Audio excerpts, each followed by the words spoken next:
Hello friends, स्वागत है आप सभी का हमारे आज के इस न्यू वीडियो में।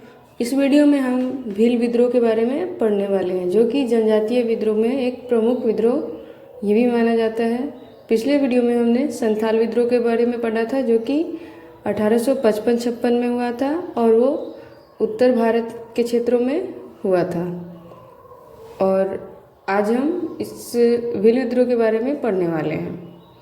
भील विद्रोह की शुरुआत 1817 से 1817 में हुई और यह 1850 तक चला, यानी कुल मिलाकर यह 33 वर्षों तक भील विद्रोह रहा।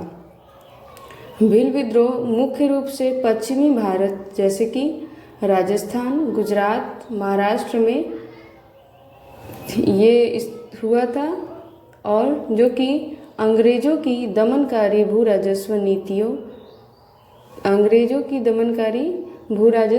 नीति यानी कि अंग्रेज की जो कर नीति जो थी वो मतलब जो अधिक मात्रा में कर लेते थे सो बाहरी हस्तक्षेप के खिलाफ। और भील लोग जो थे पहले शांति से अपना जीवन जीते थे बिना किसी बाहरी के हस्तक्षेप के, और अंग्रेज लोग जब आए तो वे लोग इनके क्षेत्रों में क्या किए, हस्तक्षेप करना शुरू कर दिए। और इन्हीं के यही सभी के प्रतिक्रिया के रूप में इन लोगों ने क्या किया, एक साथ होकर के विद्रोह शुरू किया। 1818 में मेवाड़ के भीलों ने 1818 में मेवाड़ के भीलों ने दमन, जबरन वसूली और अपनी संस्कृति में हस्तक्षेप के विरोध में विद्रोह किया। भील लोग कहाँ के थे, मेवाड़ के, मेवाड़ यानी राजस्थान वहीं के थे। और इन लोगों ने जबरन वसूली, अगर कोई भील आदिवासी अगर कोई टैक्स नहीं देते थे तो उनसे क्या होता था, उनसे जबरन वसूली की जाती थी। अगर वो कर नहीं देता था उसके बदले में कुछ और ही उसकी ज़मीन ले ली जाती थी, या उसके जो भी थे संपत्ति को ले लिया जाता था। और अपनी संस्कृति में हस्तक्षेप, उनकी जो संस्कृति थी और धर्म में भी हस्तक्षेप किया जाता था। अंग्रेज़ों के द्वारा इन लोगों को भी बोला जाता था कि तुम लोग क्या करो, क्रिश्चियन धर्म को अपना लो। ये अंग्रेज़ों के द्वारा इन लोगों को क्या किया जाता था, बोला जाता था, जिसका उद्देश्य पारंपरिक स्वशासन को पुनर्स्थापित करना था।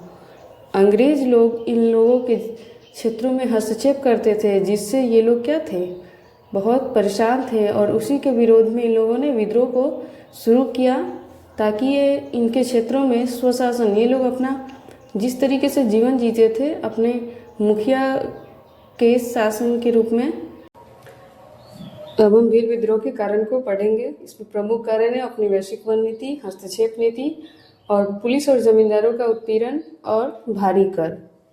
औपनिवेशिक वन नीति, अंग्रेजों के द्वारा भीलों के पारंपरिक वन अधिकार को छीन लिया गया और अनेक प्रतिबंध लगा दिए गए। भील लोग कैसे लोग थे, ये लोग आदिवासी लोग थे जो कि पूरी तरीके से वनों पर ही निर्भर रहते थे, क्योंकि ये लोग वन के क्षेत्र में और पहाड़ी क्षेत्र में अपना जीवन यापन करते थे। और अंग्रेजों के द्वारा इनके अधिकारों को छीन लिया गया और तरह तरह के प्रतिबंध लगा दिए गए, जिससे कि भील लोगों के समूह में क्या हुआ, असंतोष की भावना बढ़ी और ये लोग विद्रोह के लिए तत्पर हो गए। ये लोग विद्रोह करने के लिए मजबूर हो गए अपने हक के लिए। हस्तक्षेप नीति, हस्तक्षेप नीति के अंतर्गत भील वन क्षेत्रों में प्रशासन और आंतरिक मामले में ब्रिटिश हस्तक्षेप ने असंतोष को बढ़ा दिया। अंग्रेज का शासन जब आया तो वे लोग क्या चाहते थे कि सारे लोग हमारे तरीके से ही अपना जीवन जिए और हमारी नीति के अनुसार ही वे लोग जीवन को जिए, जिसमें वे लोग ब्रिटिश लोग इन लोगों के आंतरिक मामले में भी हस्तक्षेप करना शुरू कर दिए, जिससे इन लोगों में असंतोष की भावना बढ़ी। अब हम इसके तीसरे कारण को पढ़ेंगे, पुलिस और जमींदारों का उत्पीड़न। स्थानीय पुलिस और साहूकार ने भीलों को प्रताड़ित करना शुरू कर दिया। जैसे पुलिस लोग जो थे ये लोग अंग्रेज के ही अधिकार में थे, जमींदार लोग भी अंग्रेज के ही अंदर में थे, तो ये लोग जो अंग्रेज बोलते थे वही काम को करते थे। जैसे ये लोग अगर भील लोग अगर कर नहीं दे पाते थे तो स्थानीय पुलिस और साहूकार लोग उससे क्या करते थे, प्रताड़ित करते थे, जिससे भी लोगों को प्रताड़ित करना शुरू कर दिया, जिससे ये लोग बहुत परेशान थे और ये लोगों ने विद्रोह करने का सोचा और सभी लोग एक साथ होकर के विद्रोह को शुरू कर दिए। अब हम इसके चौथे कारण को पढ़ेंगे, दमनकारी रवैया। ब्रिटिश सरकार का भीलों के प्रति दमनकारी भावना से युक्त व्यवहार मुख्य कारण था। यानी ब्रिटिश लोग चाहते थे कि हम क्या करें, भीलों को पूरी तरीके से दबा दें, इन्हें कुचल दें, जिससे ये लोग क्या हो, हमारे अंदर में आ जाए, हमारे शासन के अंदर में हमारी बातों को माने। और भील लोग ऐसा नहीं चाहते थे, वे लोग स्वतंत्र रूप से अपना जीवन यापन करना चाहते थे। ये इसके मुख्य कारण थे और वे लोग इसी कारणों से अंग्रेज़ों को खिलाफ क्या किए, ये लोग अपना विद्रोह शुरू कर दिए। सारे भील लोग एक साथ इकट्ठा होकर भील विद्रोह के प्रभाव, इसका पहला प्रभाव हुआ कि भील कोर का गठन हुआ, यानी एक अर्धसैनिक बल का गठन हुआ। अंग्रेजों ने विद्रोह को नियंत्रित करने के लिए भील कोर नामक अर्धसैनिक बल का स्थापना किया और वो कब किया गया, 1840 में किया गया। यानी अंग्रेज लोग जो थे ना, इनके विद्रोह को दबाना चाहते थे, जिसके लिए इन्होंने एक भील कोर नामक अर्धसैनिक बल का स्थापना किया। और इसका दूसरा कारण, स्वतंत्रता संग्राम के लिए प्रेरणा।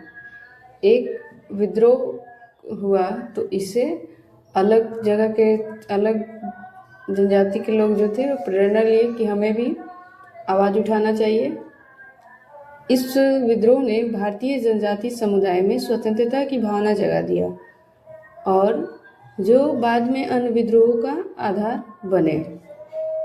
यानी इसी से प्रेरणा लेकर के अन्य जनजाति लोग जो थे वे प्रेरणा लेकर के विद्रोह करने का सोचे और विद्रोह किए भी। इसके बाद भी कई विद्रोह होते हैं जो कि इसी विद्रोह से प्रेरणा लेकर के होता है। अब हम इसके अगले प्रभाव को पढ़ेंगे।